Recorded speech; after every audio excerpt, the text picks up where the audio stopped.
We are live.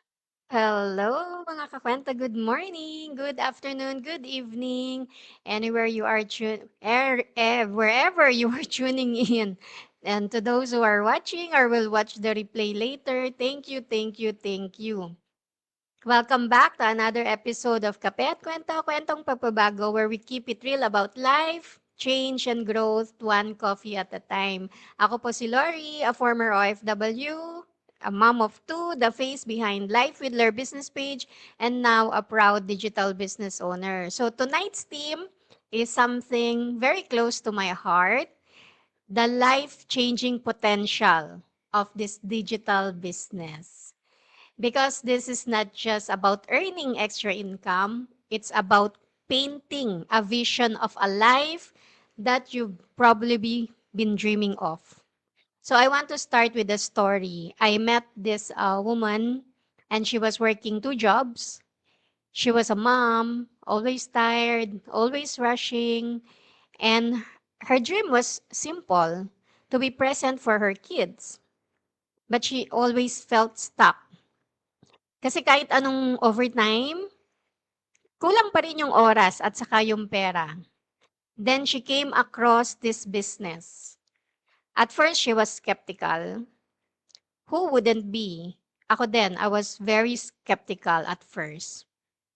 But she gave it a try. Little by little, she learned, she grew, and she started earning.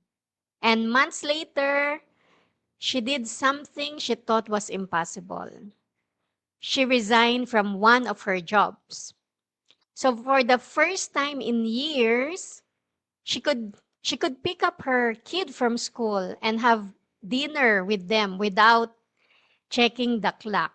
So, 'di ba?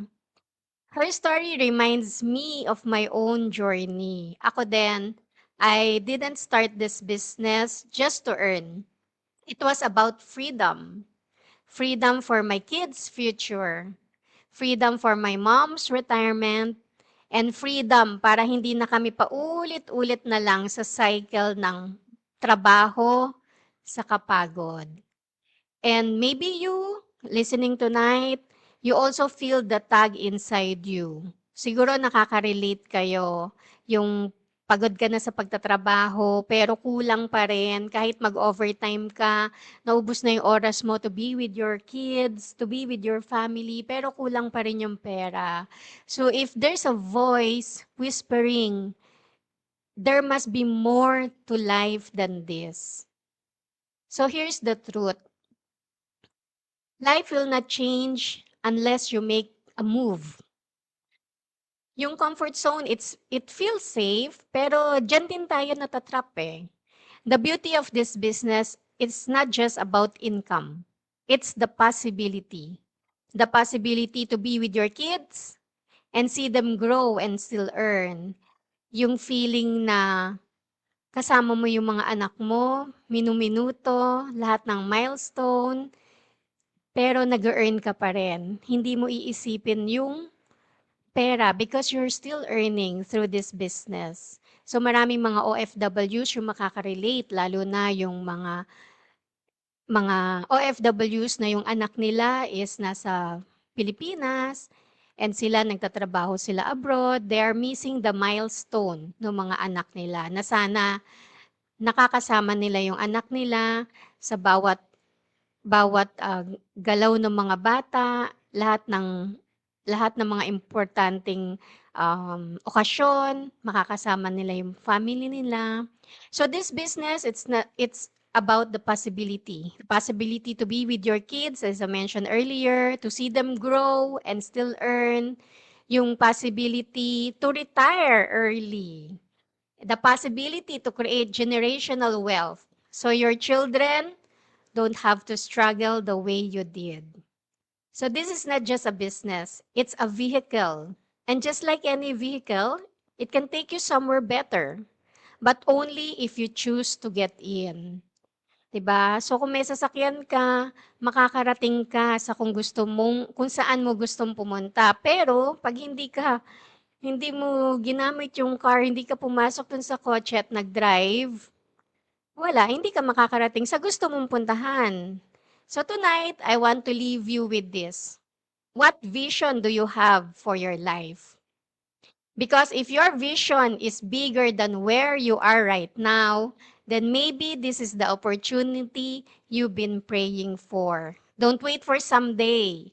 Life is too short for that. Let's choose growth, let's choose courage, and let's choose a future that excites us. 'Di ba? Like me, I don't want to wait for someday. I know life is too short, so I choose growth. I choose courage and I choose a future that excites me para sa aking family. So thank you for spending your time with me tonight mga kakwento. Let's continue to open our hearts to new possibilities, open our minds to new ways of earning, and open our lives to true freedom. So see you again on my next episode of Kape at Kwento, Kwentong Pagbabago.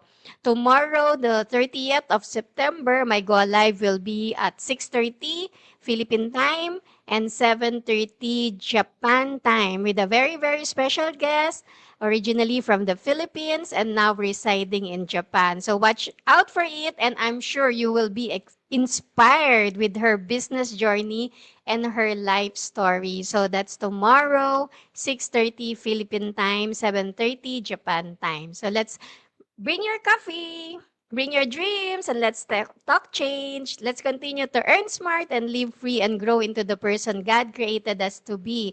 If you want to learn more about this business, you can direct message me or sign up on my website at www.loriramos.com. I will send you the link for the free info session. Good night and God bless us all. Bye-bye.